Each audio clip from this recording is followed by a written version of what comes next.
Hello, Biohacker Nation. Once again, we are back. Of course, this is Dr. Mike and always the mad scientist. Jim. Hello, Jim. How are you? Hello, Mike. Hello, Biohacker Nation. Let's get started with the podcast. Don't take this as medical advice. Great way to start a show. This is educational, entertaining, so anything we say or do is not to be construed as treating, diagnosing, curing. Go see a competent medical professional, healthcare professional, such as those awesome guys at Functionized Integrative Therapeutics over in Colts Neck, New Jersey. Don't think that if you are in a different state that you can't go see them. Get an airplane, get in a car. It's worth the trip. If you biohack teleportation, share us and use that too. Absolutely. So these guys are phenomenal. Most advanced, updated research going will be applied to you. So it's not just about getting yourself back to where you were. It's about getting yourself light years ahead of where you ever thought you could be. Those guys take a lot of pride in doing so. So go see Functionized Integrative Therapeutics, FIT, at www.functionized, with an S, FUNCTIONISED.com. Again, functionized.com. You can also check out their social media at Functionized. Feel free to add to it. While you're on the social media, definitely stop by, check out any of our biohackers information, or put down that honest 5-star review. Assuming you like the information that we have, help us just get it out to more people. Absolutely. And if you've been following our Instagram and Facebook lately, you may have noticed that Chantea... yes. Big things coming up. Absolutely. On August 4th will be her figure competition that she'll be competing in Tinton Falls, New Jersey. She has put in a lot of hard work and dedication and has made habits, lifelong habits and changes, not just transforming her figure, but really, she's changed as a person, and all for the better through this. Starting out at 5 minutes a day, being a mom of 3, overwhelmed, tired, going back to school. She got her master's, now working on a PhD, a full-time job on top of that, and has somehow found the time to work on her fitness. And she's looking phenomenal and amazing, so feel free to add those likes. Keep it clean, guys. And if you're in the area, come on out and see all that she's done. And she's going to be on her own podcast here in a couple weeks to discuss her entire experience and what she's done that's not the norm in typical bodybuilding in order to get her to where she's at. It'll be exciting to have her back on the show again. Talk about, just share something else. Absolutely. Now, next week we got a special treat for you. We have Puerto Rican champion, WWE superstar, the original, Brent Dale. He'll be here talking to us about his experiences in the world's professional wrestling and what he's done for his health, well-being, and fitness with a degenerative hip and pains every single place in order to keep active and keep on moving forward. And all his experiences from his days getting going all the way to his days running a promotion.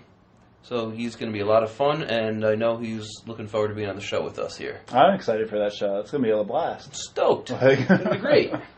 But I guess maybe we should focus on today's show a little bit. Didn't we do it already? Done. They can biohack now. So, got a couple things. Let's talk about salt. I'm an addict. How about you? Salt is good. I love salt. Seriously, salt I'm salivating chocolate. to it right now. Back to the dark chocolate speech. That's been another common theme we've been going on. It's been a nightly Gin thing. and dark chocolate. So dark chocolate, and I got the one with the salted caramel. Ooh. Yeah. I now have plans for tonight. Yeah, there's 1 gram of net carbs, and it's these fat bombs that we've been getting off Amazon. I can't stop. Put them in the freezer. Freaking phenomenal. I need Dane back on the show for more of those fat bombs. Just saying. Yeah, those are good. So Dane, come back on the show. Bring some food. But yeah, salt. So, now I'm thinking polyphenols with this dark chocolate. Ooh. Would you get on with the show here? Come on, man. So anyway, okay, big fear everyone talks about with salt is high blood pressure, right? Hypertension, 1 out of 3 Americans have it. It is a big issue, if you're worried about, heart health or cardiovascular health in general. But there's been a lot of, we'll call it arguments in the literature and research about, is salt as bad as it seems to be? Again, I'm a fan, but there's a lot showing that, well, let's just jump into it. Does salt raise your blood pressure? Short answer, yes. Sure it does. Very little bit. Let's say you have a very big salt-laden meal, about, let's say 5 times about what you're supposed to have in a day from soup or any processed food. It will raise your blood pressure by about 4 or 2 milligrams of mercury for about 3 hours. So in your blood pressure, let's say 140 over 90, it might raise you to 144 over 92. So you said for 3 hours? Yes. So unless I'm about to die of a heart attack, like any moment now, if I increase my blood pressure, and I'm a healthy young man, as myself, I'm good. Is that pretty much it? That's pretty much what it comes down to. It will increase the blood pressure, but not too much. I mean, everyone's big worry then is chronically. What if you're always having a high amount of salt? And we'll just kind of get into it of really, why are people eating so much salt? I mean, one, a lot of people add it to their food, I guess, and they never taste their food first before they add salt, which might be a problem. But we also become desensitized to it, just like sugar, which I know you're very well familiar with. We'll use your dark chocolate example, make you smile a little bit. A lot of people think it tastes bitter because they're used to eating a lot of sugar. Mm-hmm. And, I mean, your tastes do change from it. Same thing with salt. So people don't necessarily know how salty things are. And then when you look at our diet, so we're always eating, I mean, in general, people, here we eat a lot of high-processed foods. It's got a lot of salt, a lot of sugar into it. So there's a bunch of chronic points that we end up getting salt in our diet. But it doesn't seem like the salt's actually the problem that's raising our blood pressure, causing all these heart issues, hypertension. To compare it with sugar, let's go ahead and talk a little bit about that, since we never talk about sugar on this show. It raises your blood pressure about twice as much as salt does. You know what's fascinating about that? What is that, Jim? Backtrack a little bit. The whole idea of the 7 countries study by yes. Dr. Ansel Keys. Big study. He said that saturated fat kills you. He handpicked those 7 countries. There's quite a few more, but those 7 countries fit his model, which the entire food pyramid became what it is today. And those that follow that food pyramid become sick and diseased more times than not. Well, what ended up coming down to, at the end of the day, it wasn't the saturated fat that's killing people, it was sugar. If you look at the constant in all those, it's not saturated fat, and taking the countries that he omitted, it was the sugar. So this is just kind of plays into what you're saying here. So sugar is more of the culprit than salt, huh? Yeah, and what a lot of people attack salt for is some people do use research to argue, which is great. Things like the DASH diet, which is a pretty big, this is a big movement going on right now, and they do show going on the DASH diet helps a lot with cardiovascular health. It removes all the salt from your diet. It also removes a crap ton, we did it this week. Boom, of sugar. And when they went ahead and looked to see, compared high salt to high sugar diets, no, it's the sugar is going to cause the high blood pressure long term. Salt is an essential mineral. We need salt to run. We don't. We can get into arguments of needing sugar, but no, you don't need sugar. You're good. Your body will make what it needs. But no, salt, we absolutely need it. So when we actually do something like DASH diet, we're getting better because we're not having all that sugar going in with it. So in that case there, with the DASH diet, just say that we're going to omit pizza from it, so therefore pizza could be causing all the problems, right? Yeah, I mean, if it's correlated, it has to be the cause. It's all these observational studies that you're observing specifically what somebody wants, as opposed to, as Dr. Keys was doing, and other research have done, and plenty of other studies, they're looking for one thing and one thing only, instead of taking off those blinders and seeing what else is out there. Yeah, I mean, there is one situation where salt does become an issue with blood pressure, and this is also still dietary, kind of still with the whole high-processed foods, is that there's one thing that is not, or there's a lot of things that aren't in processed foods that we need. A big one happens to be potassium. If you're having salt, you need potassium. They really balance each other out, especially for heart health. So when they're looking at all these people with all these heart cardiovascular issues, they have high salt, but they have very low potassium ratings. And whether you have high salt, low salt, or quote unquote normal, if potassium is about equal, you have no heart issues. You have no high blood pressure. So it's basically, if you want to eat super amounts of salt, if you're having low sugar and high potassium, you're still going to be fine. Makes all the sense in the world. I mean, celery, for instance, is the perfect sodium-potassium food, if you would. I wouldn't say perfect, but pretty darn close You to it. just did, so hold to it. You got the natural sodium in the stalk, and you've got the potassium in the leaves. Everyone cuts off the leaves, though. Yes. Kind of throws you out of balance.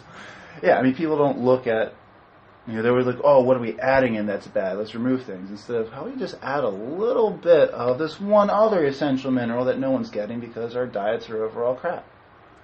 Ton. I want to yell at you for that one, but I can't. So there are things like Himalayan pink salt, other salts that people are going through out there because they want to try to avoid salt. It's still salt. I mean, go ahead, have your Himalayan pink salt. I've used it before, too. The big thing you want to caveat, I guess, watch with that is that if people, since it is a big movement, or it was with this alternative salts, it's not iodinized. So there has been more goiters and a few other problems coming from the thyroid because people were trying to do a healthier movement. So if you want to avoid the table salt, that's fine because it's not raw natural salt anyway. Mm-hmm. Which I guess I can talk briefly on that. But if you're doing Himalayan or some other salts, again, just make sure you're having everything you're supposed to have too. So if you want iodine, eat your green eat your leafies. stuff, green leafies and things from the water, animals and vegetation. There you go. And that's going to help you out with Salmon that. a couple times. Ooh, Tuna. Yeah.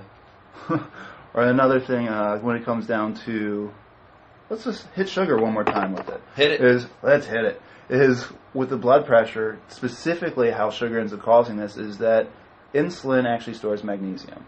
So if you have all these insulin surges, or you're pre-diabetic, or you're insulin resistant, you're not able to absorb this magnesium. As I know, Jim, is that magnesium you need to dilate blood vessels so that way blood can move. Mm-hmm. If you don't have this, they get constricted. What happens? You get high blood pressure. Ding, ding, ding, ding, ding. So it seems to be much more of, it's a deficiency of magnesium, phosphorus, or too much sugar, and not salt. Again, I'm going to defend salt like crazy because I love it. But it also, my blood pressure's fine. Yes, I eat generally well and exercise as everyone should. But just avoid the sugar. Eat salt. It's fine.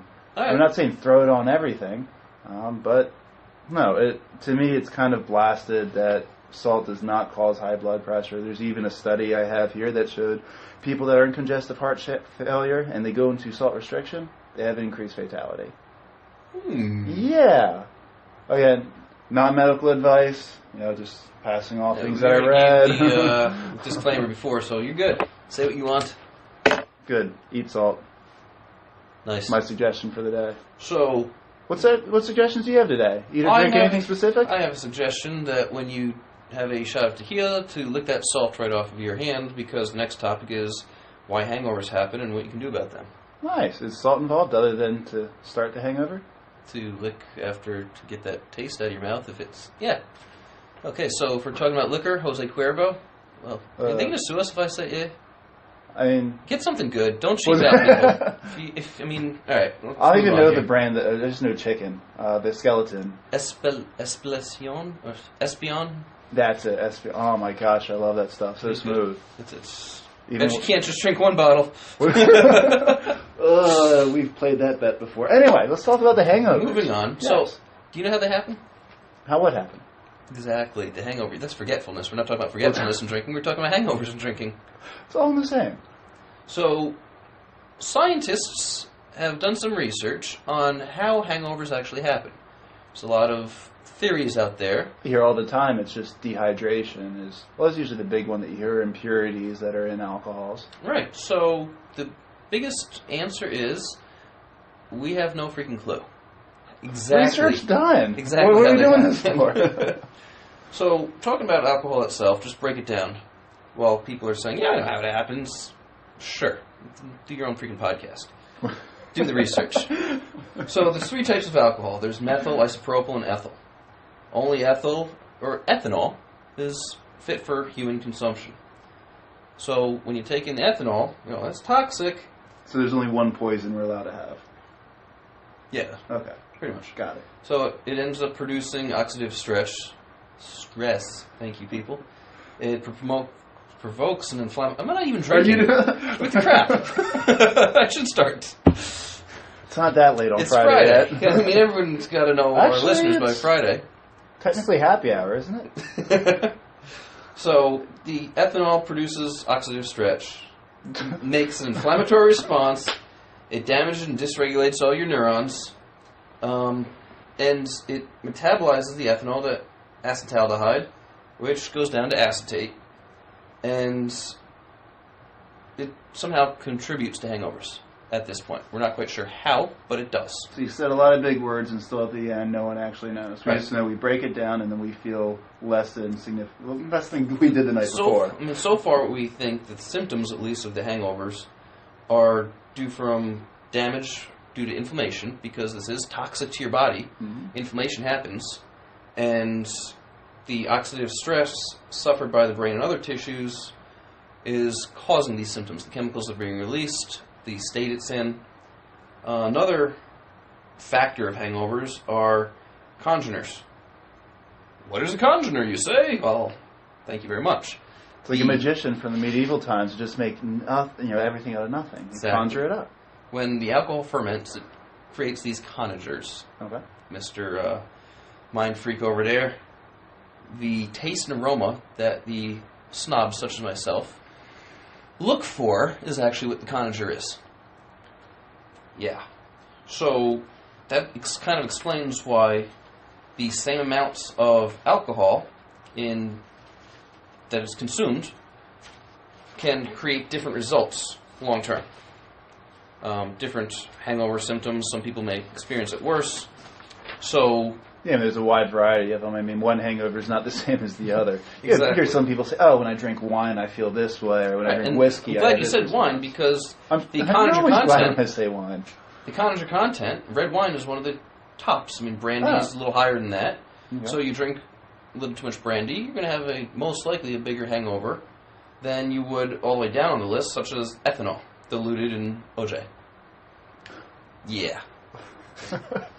Which is a little bit worse than that is beer, vodka, gin. Then you get your white wines.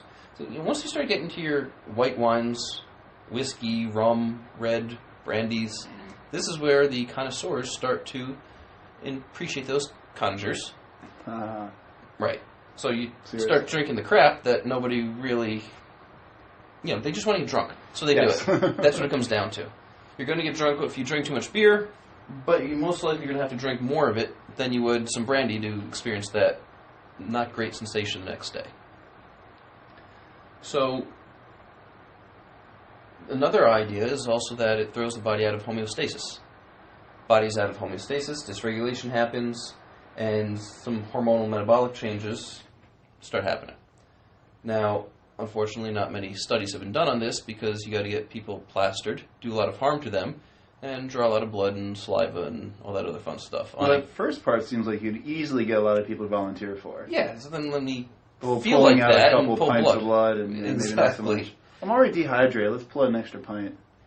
Such hormones that are affected that we know of are insulin, cortisol, testosterone, aldosterone, even growth hormone. Okay. And even epinephrine and norepinephrine, these are also affected, and that's how it causes hypoglycemia. You start getting that, That makes a lot of sense. not good feeling the next day. You need to get some food in you.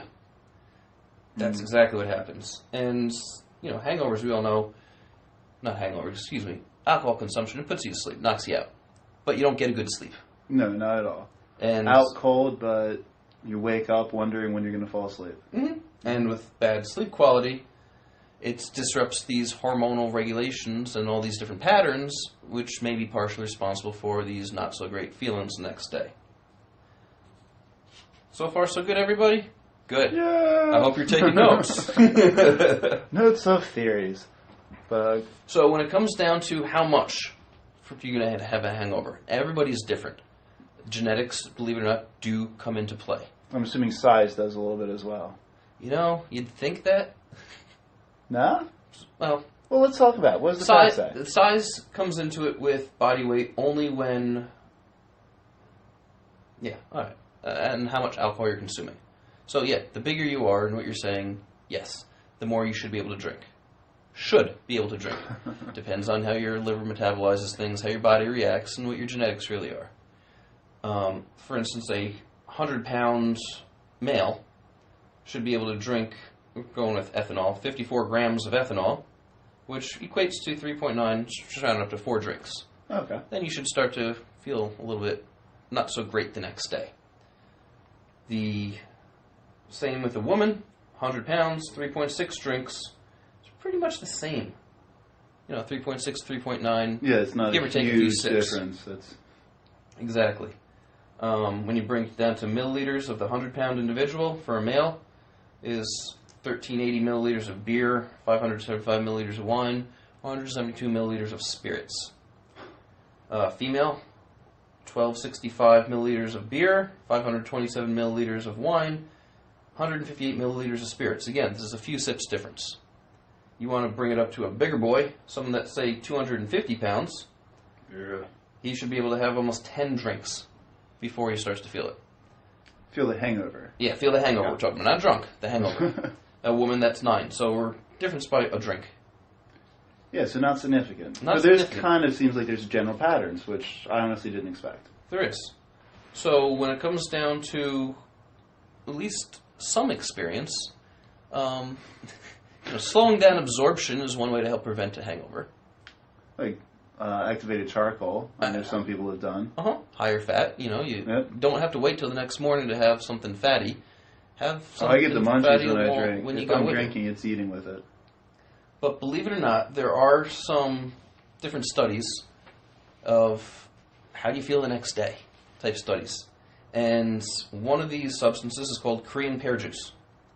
It actually reduces ethanol concentrations in the blood. Samples taken up 15 hours after drinking, and people feel better the next day. Another one is known as prickly pear. Yes, familiar with that one. Yeah. I'm not going to mention any names, but I have a very, very smart physician who recommended prickly pear. I think it's the same one I was going to name drop, so I won't. Yep, so I've got her through many different situations. Prickly pear before you go out, a little prickly pear while you have a few adult beverages, and Prickly pear martini. felt much better. Much better. Ooh. And you're onto just gave something him there. plans for the night. Red ginseng, also known as Panax ginseng, has been known to help, and it also helps with thirst, fatigue, concentration, and dizziness. All these things are all big bonuses. So when it comes down to the different ideas here, there's a few I actually left out, but I'm just going to read them off all here for you. Let's hit it. Red ginseng, Siberian ginseng, Japanese raisin tree, prickly pear, which is a cactus, Korean pear, and just mixing the pears together.